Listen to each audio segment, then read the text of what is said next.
Pre, halika nga. Dito ka dito, pre. Parang may problema ka, pre. May problema ka, pre. Eh, paano kasi pre? 5 gabi na akong puyat. Walang tulog. Bakit naman, pre? Kasi pre, itong kapatid kong babae, gabi-gabing umiiyak, ayaw tumigil. Nakakairit na yung tenga. Baka naman broken siya, pre. Try mo kaya siya kausapin, pre. Eh di pre, kahit anong salita ako sabihin sa kanya, hindi niya ako inintindi. Hindi mo iyak sa gabi. Nakakairit ka na. Baka naman nag-break sila ng boyfriend niya, pre. Try mo kaya siyang payuhan, pre. Teka nga lang, pre. Makatanong mo nga, pre. Dito, pre.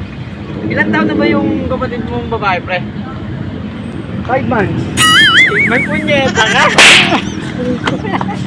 months ka nagtyaga pa ng iyak yung 5 months. Eh, yun, sabi ko diba, umiiyak. Hindi ko naman, Hindi talaga, nagtyaga pa ng iyak yun, 5 months eh. 5 months nga eh. Kaya sabi ko, iyak ng iyak eh. Parang ay sa buhay mo, dito na ako. 5 months nga, di ba? Hindi ko mo sinabing dalaga eh. Kilala kita! Salamat ka, wala si Paring Christian. Nakaligtas ako! Wala, Eugene.